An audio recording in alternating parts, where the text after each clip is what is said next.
Hi, I'm Joel Brizicki. I've previously recorded a series, an audio and video series, as well as a written series called Freed from Tithing, Free to Give. And during that series, I talked real briefly about Hebrews 7 and Abraham's tithe to Melchizedek. I just wanted to take a little bit of time to talk about that just a little bit more in depth because I don't think I really did that justice on my previous series. And again, here, it would take a long time to go through every single thing, so I'll just hit the highlights here. The story, of course, goes back to Genesis 14, where there was a war going on that lasted several years, and during that war, a specific battle happened in which 4 kings went up against 5 kings, and what happened was all of the goods of Sodom and Gomorrah were taken, and all their provisions, and they also took Lot, Abraham's brother's son, who dwelt in Sodom, and his goods, and they departed. So Abraham found out about this, that his nephew Lot had been taken, and all the goods. He gathered He gathered his 318 servants, armed them, and they went into battle, and they took back all of that stuff that had been taken. And so that's the general idea of what happened there. Well, and then here's what happened regarding Melchizedek. It says, Then Melchizedek, king of Salem, brought out bread and wine. He was the priest of God Most High, and he blessed him, and that's important here, as we'll see later on. Melchizedek blessed Abraham and said, blessed be Abram of God Most High, possessor of heaven and earth, and blessed be God Most High, who has delivered your enemies into your hand. And he gave him a tithe of all. Abraham gave Melchizedek a tithe of all that he had just gotten back out of Lot's possessions. And that's enough of that story for now. It does go a little bit more in depth there, but we pick this back up in Hebrews 7, and I think it's always important, especially with this book of Hebrews. The writer of Hebrews takes several chapters at a time to make points, and during the whole book of Hebrews, if you could pick out one major theme, it would be the superiority of Jesus over the Old Covenant, the superiority of Jesus over the law, the superiority of Jesus over the Levite system, and all of that. Read that all throughout the book of Hebrews. The subject of the book of Hebrews is Jesus, Jesus, Jesus, and his greatness, and how he is our priest, and how, under the old covenant, the blood of bulls and goats couldn't take away sin. It could only cover sin temporarily, but Jesus and his blood perfected us forever. It took away our sin, not just covered it up, but took it away. So that's what's going on in the book of Hebrews. And leading up to Hebrews 7, 3 different times, the writer quotes from Psalm 110:4. Psalm 110:4 says, "You are a priest forever, according to the order of Melchizedek." So there's that Melchizedek character. The writer brings up Melchizedek because he is so important in us understanding the priesthood of Jesus. And so by the time we get to the end of Hebrews 6, the writer's talking about the hope that we have in Jesus. He says, "This hope we have as an anchor of the soul, both sure and steadfast, and which enters the presence behind the veil, where the forerunner has entered for us, even Jesus, having become high priest forever according to the order of Melchizedek." So Melchizedek is important in understanding Jesus and all that Jesus has done for us. So let's move on. Let's continue on here and see what the writer of Hebrews says about Melchizedek. And he brings up Abraham's tithe in this. "For this Melchizedek," starting in chapter 7, verse 1, "this Melchizedek, king of Salem, priest of the Most High God, who met Abraham returning from the slaughter of the kings and blessed him," again, there's that phrase that Melchizedek blessed Abraham, "to whom also Abraham gave a tenth part of all," first being translated as king of righteousness, so that's what Melchizedek means, and then also king of Salem, meaning king of peace, "without father, without mother, without genealogy, having neither beginning of days nor end of life, but made like the Son of God, remains a priest continually." That's Melchizedek. Now consider how great this man was, to whom even the patriarch Abraham gave a tenth of the spoils.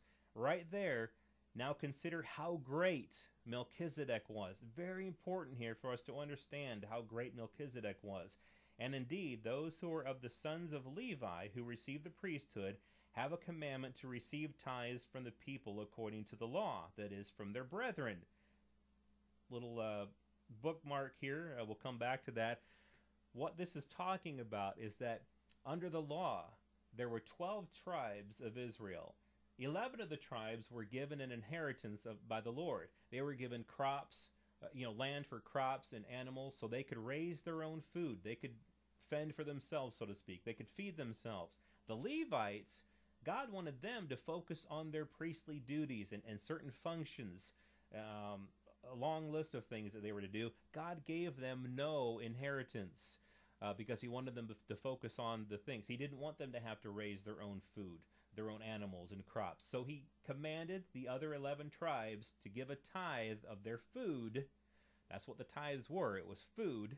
He commanded them to give tithes of that to the Levites so that the Levites could eat. So that's what it's talking about in Hebrews 7:5.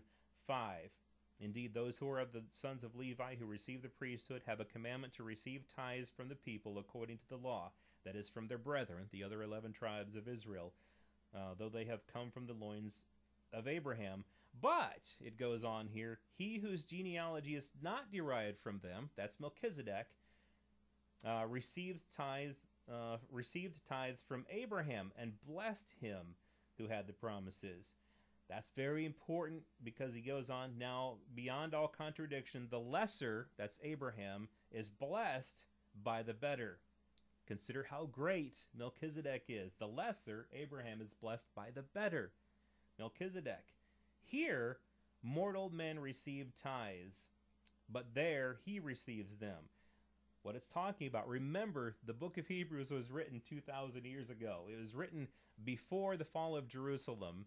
It was written before the Levite priesthood and the Jews were dispersed. It was written while this system, this Levite system of them receiving tithes, that was still going on. So when he says, here, mortal men receive tithes, it's talking about how the Levites currently, at the time that this was written, were receiving tithes from the people. Then it goes on to talk about, but there he receives them, of whom it is witnessed that he lives. So the writer is pointing back to the time when Melchizedek received the tithe from Abraham, of whom it is witnessed that he lives. That's Melchizedek. Even Levi, who receives tithes, paid tithes through Abraham, so to speak, for he was still in the loins of his father when Melchizedek met him. So if you can picture this, when Abraham met Melchizedek and gave him a tithe, the Levites were still in Abraham. They hadn't been born yet. And so, what this points out here, it says, therefore, if perfection were through the Levitical priesthood, for under it the people received the law, what further need was there that another priest should rise according to the order of Melchizedek, and not be called according to the order of Aaron? See, these Levites were of the order of Aaron. They were in Abraham when Abraham gave his tithe to Melchizedek. Melchizedek is greater than Abraham. Therefore, Melchizedek is greater than the Levites who were still in Abraham. That is a major point here in Hebrews 7.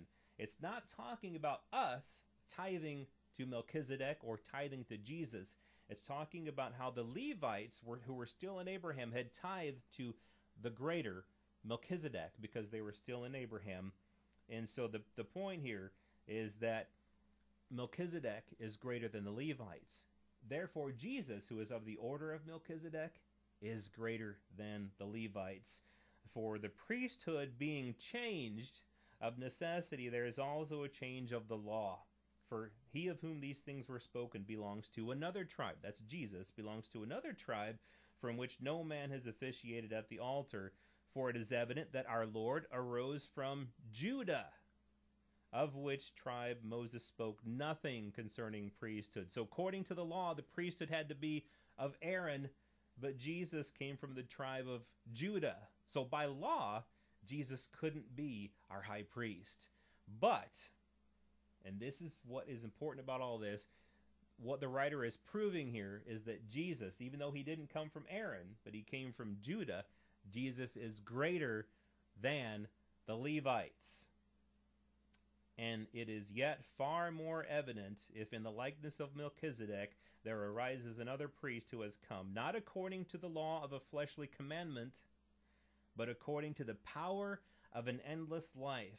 For he testifies, you are a priest forever according to the order of Melchizedek. Again, going back to Psalm 110:4. That's the fourth time the writer mentions that. Goes back to Psalm 110.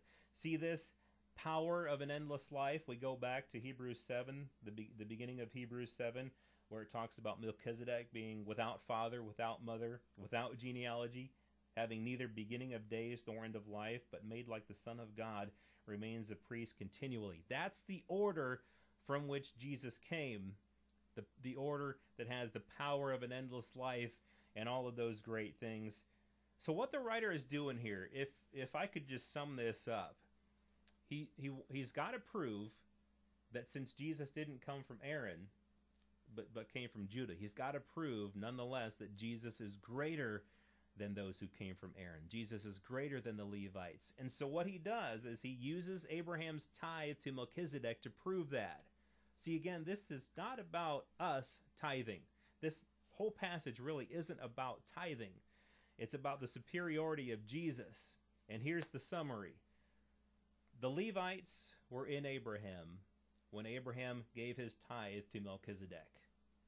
Therefore, Melchizedek is greater than Abraham and is greater than the Levites who were in Abraham. Jesus is of the order of Melchizedek, and therefore Jesus is greater than the Levites. Jesus is greater than the old covenant. Jesus is greater than the law. Jesus supersedes all of that because he's of the the power of an endless life and all that. And the writer goes on, for on the one hand there is the annulling of the former commandment. That's the law being annulled because of its weakness and unprofitableness. For the law made nothing perfect. On the other hand, and here he gets back to what he was saying at the end of Hebrews 6, on the other hand, there is the bringing of a better hope through which we draw near to God, and that's Jesus. The whole point of Hebrews 7 and bringing up Abraham's tithe to Melchizedek isn't about a teaching for the Christian church to tithe. It really has nothing to do with that. The whole point of it is to show the superiority of Jesus over the Levite system in the Old Covenant. So hopefully that clears up Abraham's tithe to Melchizedek and what its purpose was and why it's so important to know who Melchizedek was so that we can understand who Jesus is.